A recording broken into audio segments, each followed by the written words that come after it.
which case you might feel the need to duck. I would do so if I were you.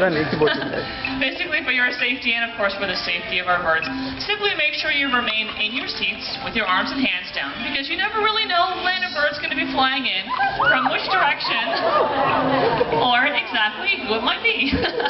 For example, Lima, to give us a little surprise here, Lima is also a green-winged macaw. She happens to be Cusco's sister. They are great reminders, though, of it's why it's so important to make sure that during a bird show, a free-flight bird show, make sure you stay in those seats. But folks, in order to continue with our show, we need to say goodbye to Lima. Lima Bean, thank you very much for joining us. Lima, once again, is a green-winged macaw. We'll see you later on today. Very nice. She is quite beautiful, isn't she? Did a very nice job today. Thank you so much, Lima. But now, folks, it's time to meet what's probably going to be the tallest bird you'll be seeing in our theater today. Typically a bird you find in the savannas and wetlands of East Africa, but today she graces our theater. Her name is Taji. She is an East African crowned crane. The East African crowned crane is one of 15 different crane species that you can find around the world today. 11 of those crane species, though, are considered threatened or endangered. Happily, the East African crowned crane, like Tashi, is not one of the endangered species. We are really lucky, though, because we have 6 of those endangered cranes involved in some of our breeding programs. We have some special techniques, some tricks, if you will, to help the birds out in our breeding programs, too. For example, one thing we do is called cross-fostering. We had some cranes, endangered cranes with brand new eggs, but those parents weren't really experienced. We will switch the parents out for a similar species of bird, but individuals that are much more experienced in being parents. That way the endangered eggs have the absolute best chances for survival. Thank you very much, Tashi Crane. Thank you very much, Pete. Folks, once again, Tashi is an East African crowned crane. The neat thing is, too, with the cross-fostering, we do with a lot of different species. For example, we have turtle doves that raise an endangered bird called the Mauritius pink pigeon. But get this, some zoos have domestic chickens incubating the eggs of bald eagles and even peregrine falcons. I know, I find that fascinating. Of course, in situations like that, do not tell the chicken there's a predator inside the egg. It probably makes them nervous. That would make me nervous. Anyway, speaking of predators, it is now time to meet a predator. Not just any predator, though. This is one that is famous for its sneakiness, its stealth, if you will. He's a nocturnal bird of prey. The thing is, with the nocturnal birds of prey, owls, of course, they can hunt under the cover of darkness. Their mode of hunting, basically, is not to outrun or outfly anything, but to simply be sneaky, to use the element of surprise on their side. And folks, our owl is going to surprise you right now, because he has just arrived. Right at the back of our theater, folks, hiding up there in plain view, is Beethoven, and he is a Eurasian eagle owl. First of all, look at how well he blends in with his surroundings. Secondly, he gave you an example of the other very famous owl adaptation, and that is silent flight. Those of you in his flight path probably didn't hear a thing coming from those wing feathers of his. You see, owls like Beethoven have specialized wing feathers. All of his feathers are very soft, and on his wings, those feathers have a special fringy edge that helps him fly silently. The other thing, too, is he's extremely light. This bird, the largest of all the owls, weighs under 5 pounds. That silent flight is very important for at least one more reason, too. Not only can he sneak up on his prey, but also he must listen for his prey. He can hear a prey item from 75 feet away, float down on those silent wings, and grab a little rat or mouse before it even knew it was even on the menu. He's a very impressive nocturnal hunter. Thank you very much, Beethoven. Folks, that was Beethoven. Once again, he is a Eurasian eagle owl. Really impressive guy. I have to admit, though, we have quite a bit of very beautiful flying going on here, right? You got the owl with the silent flight, and the green-winged macaws for a very beautiful and colorful flight. However, even though we're called frequent flyers, folks, not every bird here is famous for its ability to fly, I have to confess. Some birds are much more famous for other talents. Keep in mind, birds are multi-talented. As you might have guessed, the next bird is, while capable of flight, is much more famous for his ability to make unusual sounds. So folks, joining us on stage next is a very colorful, very noisy character, and she has brought a very interesting bird too. Thanks a lot, Leslie. How are you folks doing this afternoon? Pretty good?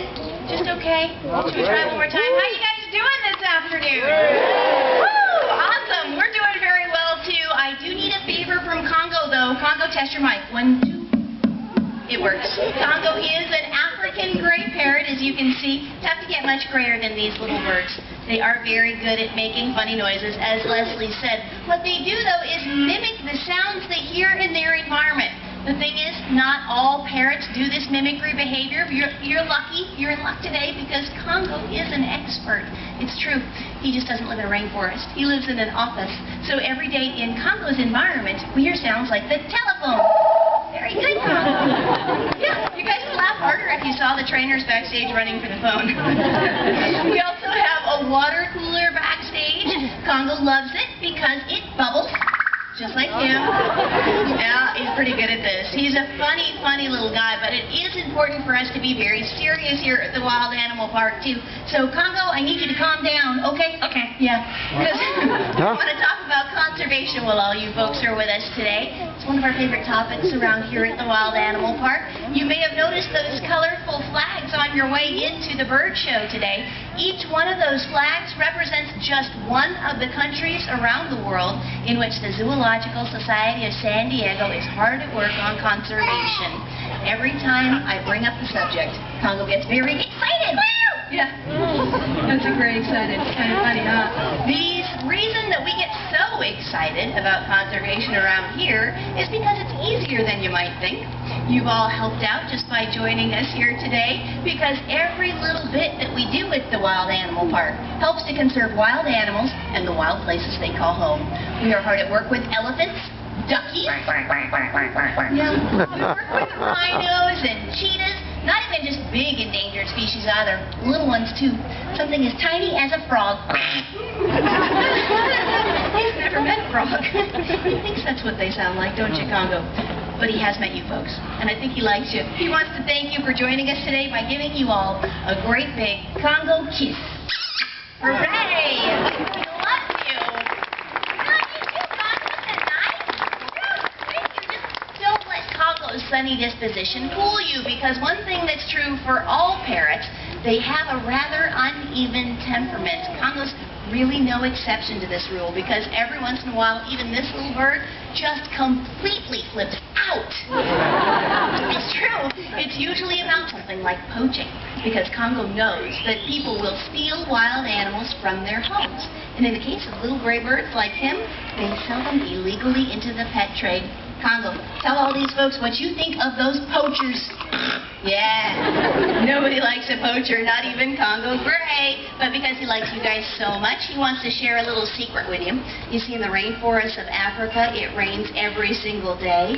In order to stay dry, African gray parrots have a powder that they cream through their feathers. You see, if he got wet every day, he'd be too heavy to fly away from predators, making him a very soggy gray snack for any predator that came along. But Congo lets me show off his powder. Watch this. Oh. Yeah, you guys see that? That cloud covers Congo's entire body. It covers Congo's entire enclosure. It even covers each one of Congo's trainers entirely from head to toe, which Congo thinks is cute. Yeah, we're not so sure, but he is a very, very cute bird, and he'd like to give you a high 4. Congo, you're so silly. He's highly skilled. He's a highly skilled individual. Unfortunately, though, we do have to go this afternoon, so Congo and I are going to have to say bye-bye. Bye. Have a great day, you guys. Thank you so much for joining us. Bye-bye. Thank you, Stacey. Thank you, Congo. Always entertaining, isn't it? Now, the neat thing is, too, that bird is so intelligent, but it's nothing compared to the next animal I want you to meet. Folks, his name is Daniel. He is amazing. I just met him a few minutes ago. He's my human volunteer. Daniel, come on up here. Folks, ladies and gentlemen, it's Daniel, the brave human volunteer. Right. Excellent job, Daniel. Come all the way back here with me. Face this audience. Beautiful, beautiful. Daniel, we are going to make you a bird trainer today. How glamorous is that? Really glamorous. Okay, Daniel. Actually, you might have noticed that with all of the birds we work with, we use a lot of positive reinforcement. Quite often it comes in the form of tasty treats like these I have in my hand. What we're going to do, Daniel, is we're going to use these treats to make you a bird trainer. What I want you to do is hold this arm nice and strong out to your side like so. Beautiful, beautiful. Okay, cup your hand gently to the sky like that. I'm going to take one of these tasty treats and put it in the palm of your hand. Very good. Now, Daniel, make sure you're nice and strong here because the idea is the bird will fly out, land here on your arm, nibble on the treat, and all of a sudden you're a bird trainer. That's fun, isn't it? All right. Okay, Daniel, I saw before you have a very handsome smile in there. You have to make sure you smile at the whole audience. Oh, very good. That's a very good smile. Make sure, Daniel, maintain your very handsome smile regardless of what happens up here, okay? All right. Okay. Now, folks, it's time for us to say hello to Gertrude. Now, as you probably know, and I'm sure Daniel knows, he's quite smart, that condors are some of the largest flying birds in the entire world. That is, of course, why we use a pigeon for this bit right here. There you go. Come on, Gertie, you can have that one right there. Look at that. Oh, look at this. You know what, Daniel? You wore the perfect outfit because you matched the beautiful Nicobar pigeon. Look how well you match her. You can stay right there for a second, though, Daniel. This beautiful bird, the Nicobar pigeon from the Nicobar Islands of Southeast Asia, not unlike you and me. A lot of birds do a mini daily migration. They literally commute out in the wild. This one, from tropical island to tropical island. It's a pretty nice commute, if you ask me. Okay, Daniel, arm out to your side like it was before. So how about you? There you go. Perfect like that. You ready for her to come back to you? Here she comes. Gertrude, we're going to ask her to fly back to her newest bird trainer, Daniel. Very good job, Gertie. And Daniel, why don't you give her these treats? Right up to your... Look at that. Very good, Daniel. Very good. Gertie, hop on back here. You're such a good pigeon. Stay right there, Daniel. I'm going to ask little Gertrude, the Nicobar pigeon, to head back into the little tiny pigeonhole from whence she arrived. Very good. Now, Daniel, you were an expert bird trainer. That was so good. I was so impressed. One more thing, though, before you take off, okay? You have to face your audience once more, like before. Very good. Arm out to your side, just like it was before. This time you sweep in gracefully across your belly like so, and take your bow down. Very good job. Oh, my goodness. You know what, though, Daniel? For being such an excellent and brave volunteer, I have a special souvenir for you. It is an official Wild Animal Park moist towelette. There you go. All right. Thank you very much for joining us on stage, Daniel. Everybody, Daniel, very volunteer. Very, very brave, folks. That boy didn't even flinch when I mentioned condors. I think he did flinch with the pigeon lander on him, though. Oh, that's very cute. Now, folks, as you know, probably Daniel knows, we do have condors here at the park and at the San Diego Zoo. Make sure you head up to Condor Ridge sometime today. It's an amazing location with a very, very famous bird, the California condor. Did you know that during the 80s, the California condor's wild population was as low as 9? We wanted to help them out. We honestly didn't know too much about them. We had, though, a lot of experience with a South American cousin of the California condor, a very large flying bird, also considered to be an endangered species. So the idea was we take what we learned from the South American cousin and apply it to the California condor. I think most of you are probably watching the North American cousin, the further North American cousin of the California condor, the turkey vultures. But folks, you'll see another bird that is considerably larger than that. You see, the idea was we developed a recovery program. In fact, we're very closely involved with a release program that happens right now in Baja, California. We couldn't do any of this conservation work without your support, or what we learned from this South American bird. Folks, this happens to be one of the largest flying birds in the entire world. Ours is named Calipia. She is an Andean condor. Make sure you stay in those seats, folks, because she does have an 11-foot wingspan. Ladies and gentlemen, that's Calipia, the Andean condor.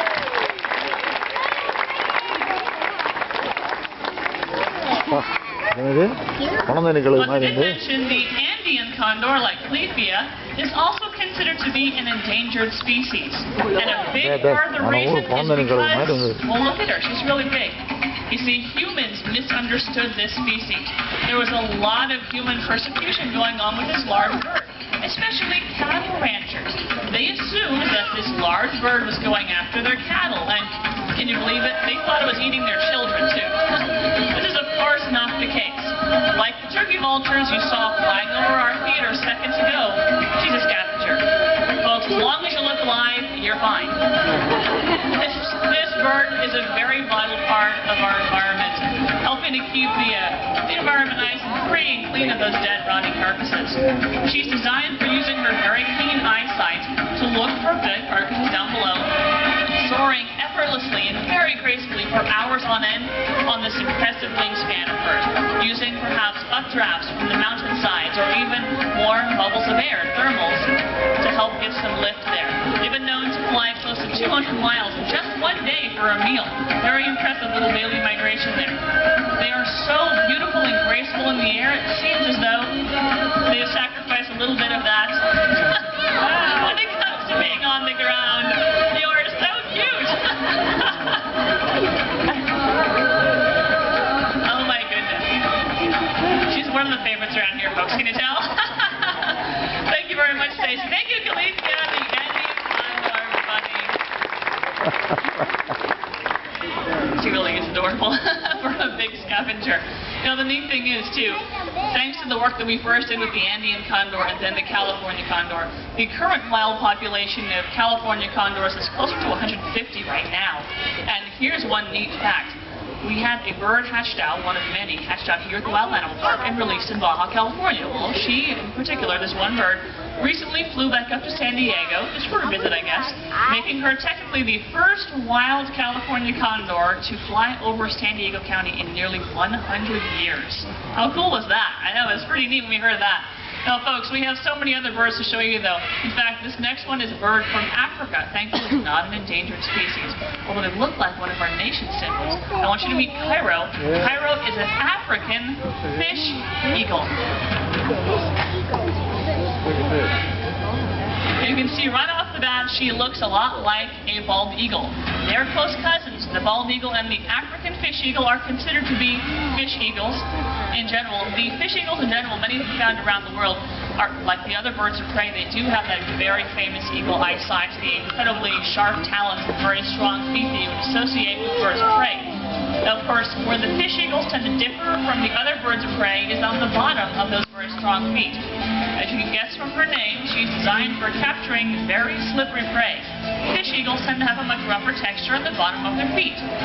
But even though she's called a fish eagle, she's not confined to just eating fish.